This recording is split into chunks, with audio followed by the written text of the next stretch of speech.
আসসালামু আলাইকুম। আপনারা সবাই কেমন আছেন? আশা করি ভালো আছেন। আলহামদুলিল্লাহ আমরাও সবাই ভালো আছি। দেশের থেকে আম নিয়ে আসছিল। ডোয়া ফল বলি আমরা, আপনারা কী ফল বলেন জানি না। কিন্তু আমগুলা কিন্তু খুবই বড় বড় ছিল। রাত্রে আনছিল তো ফ্রিজে রাখছিলাম, আমি বের করলাম এখন। দুপুর থেকে ভিডিওটা শুরু মনে ভাবলাম যে ডোয়া ফল মাইখা খাই। ডোয়াগুলা কাটলাম, এখন ছিললাম আমি মাখাই। বাসায় আবার চিলি ফ্লেক্স আছিল, ওগুলা দিলাম। শুকনো মরিচ আর ভাজার দরকার নেই আমার। চিনি দিয়ে দিলাম একটু, মিষ্টি খাইতে চায় আসিফা, কিন্তু আমার কাছে মিষ্টিটা বেশি পছন্দ না, তারপরে দিলাম। আনিশা তো আবার খায় না। মাখানো কিন্তু শেষ, এখন বসে বসে খাবো আর রান্না করব। কি করব দেখেন, এখন খাইতাছি, আসিফারে ডাকতাছি, আনিশারে বলতাছি, আনিশাও খাইব না।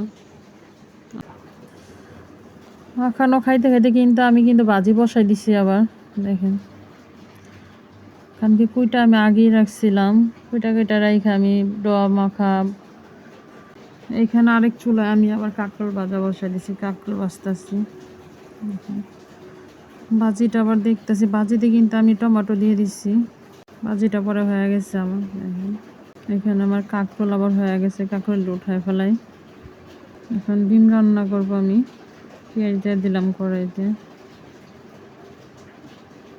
পেঁয়াজটা লাল হোক, লাল হলে সব মশলা দিয়ে দিব। পেঁয়াজ কিন্তু হয়ে গেছে, আমি কিন্তু টমেটো দিয়ে দিছি পেঁয়াজের মধ্যে। দেখেন, খাইতেছিলাম আর এগুলো করতেছিলাম। এখানে ভাজিটাও হয়ে গেছে, এখন আমার ভাজিটা উঠা ফেলাই।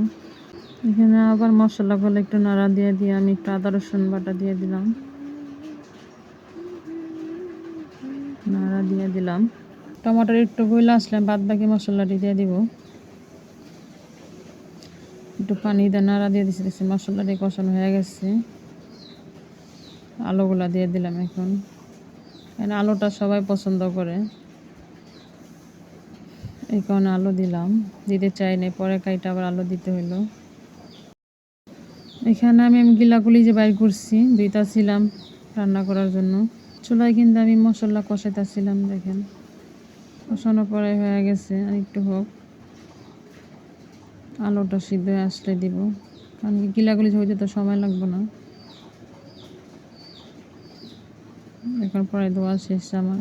এখন আবার ডিমের তরকারি সামনে আসলাম, দেখি কি অবস্থা। পানি দিয়ে দিছিলাম আমি, ডিম দিয়ে নেই এখনো।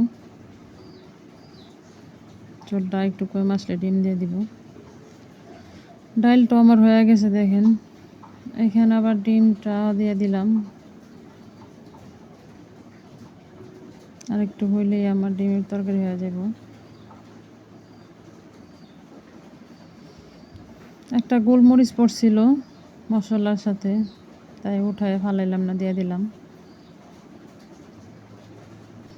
হয়ে গেছে, দেখেন আমার তরকারিটা। বেশি ঝোল রাখি নাই আমি। রান্না কিন্তু শেষ আমাদের, এখন খাওয়ান নিয়ে আসলাম ঘরে। খাই, অনেক খিদা লাগছে। আল্লাহ হাফেজ।